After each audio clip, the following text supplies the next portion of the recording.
Quelqu'un m'a posé la question aujourd'hui de savoir comment je peux développer un sujet biblique. Je le dis, il y a plusieurs manières.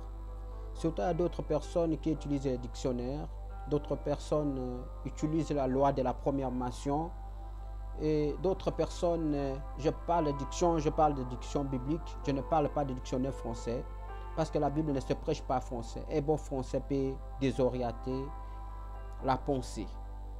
C'est-à-dire, ça peut te faire sortir du contexte, parce qu'il faut savoir que la Bible n'a pas été écrite en français, mais la Bible a été écrite, l'Ancien Testament parlant de l'hébreu, le Nouveau Testament a été écrit en grec et aussi en araméen.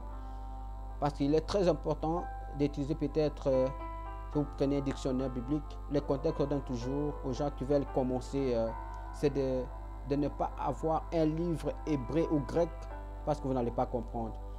Allez peut-être sur Google, allez peut-être les mots peut-être comment définir la puissance. La puissance, vous allez peut-être en grec, ça veut dire dynamis, qui veut dire un pouvoir, un éra, une force, un pesateur. Si vous allez peut-être définir le mot gloire, en grec, gloire veut dire doxa. Doxa. Doxa qui veut dire une renommée éclatante. Mais par contre, si vous allez en hébreu, gloire veut dire kabod, qui veut dire le poids. C'est une pesateur. Donc c'est très important. Vous pouvez être prendre peut-être, vous savez, l'évangile est la puissance de Dieu. Je dis pourquoi? Parce que moi personnellement, si on me dit, j'utilise plus la définition biblique. Je n'utilise pas l'édition, je parle des définitions bibliques. Donc lorsque je parle de la définition biblique, quelqu'un prend chez nous l'évangile. Qu'est-ce quoi l'évangile? C'est la puissance de Dieu selon la Bible. La puissance de Dieu ou le salut de quiconque. Alors, ça va vraiment nous aider à grandir, de réfléchir dans les Écritures. Peu importe ce que le diable a imposé, l'évangile a une puissance. Parce qu'on ne peut pas être prédicateur de l'évangile si on ne participe pas, on ne peut pas raconter la puissance de Dieu. Voici les miracles qui accompagneront ceux qui ont créé à mon nom. Ils imposeront les mains. Il y a une litanie de miracles qui ont été énumérés. Alors, il est important de savoir, nous étant comme serviteurs de Dieu, nous sommes des porteurs de la puissance de Dieu. Nous sommes escortés par la puissance de Dieu. Alors c'est très important de réfléchir de cette manière. Il y a d'autres personnes qui disent la loi de la première mention, c'est-à-dire, si on nous dit de nous parler peut-être du serpent, il te dit le serpent, parce que si on parle la première fois où le mot serpent est utilisé dans la Bible, c'est en Genèse chapitre 3.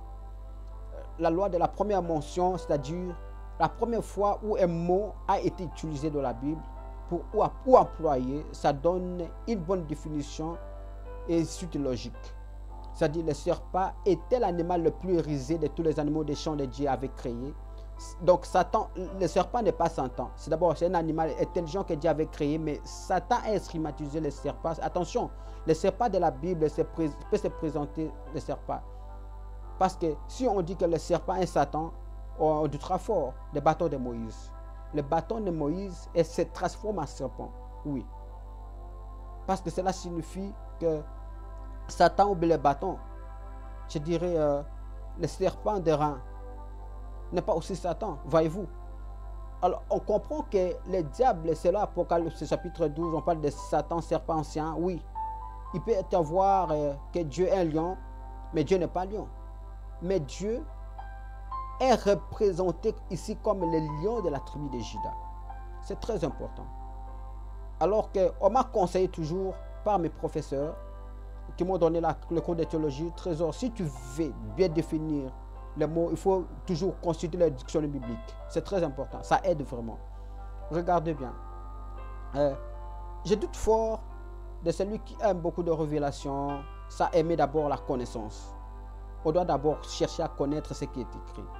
Et partant de ce qui est écrit, c'est alors qu'on aura la révélation. Mais avoir des révélations sans les écrits, avoir de proclamer ou de révéler quelque chose, ça pour autant réfléchir ou poser des questions peut-être, questionner la Bible, je vais dire, ça va être un peu un danger. Moi, je crois que tout professeur sérieux, c'est-à-dire les théologiens qui nous ont aidés à comprendre beaucoup de choses de la Bible, ils écrivent toujours.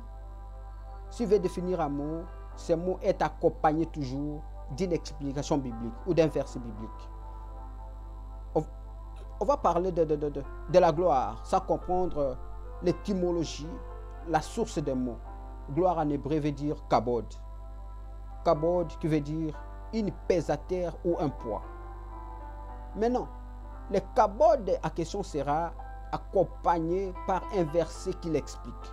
Par exemple, on va parler de Corinthiens chapitre 4, le verset 18. On parle poids de la gloire de Dieu. C'est très important. Gloire, en grec, veut dire doxa, qui veut dire une renommée éclatante. C'est très important de définir le mot biblique selon les contextes avant de avoir des révélations. C'est très dangereux si on n'a pas la connaissance. Parce que peu importe tout ce que nous recevons, nous devons poser la question à Dieu. Seigneur, est-ce que c'est vrai? Ça peut être aussi une erreur. Donc c'est très important de réfléchir profondément avant de dire ce que nous voulons dire. Prions que le Saint-Esprit nous aide, mais aussi utilisons des dictionnaires bibliques. Je parle que ça va vraiment nous aider et à développer de manière claire, sage ce que nous voyons. C'était votre frère Trésor Okitaochu. Aime la vidéo et partage cela pour édifier autant d'entre vous. S'il y a des gens qui aiment ce genre de conseils, partagez cela. Que Dieu vous bénisse.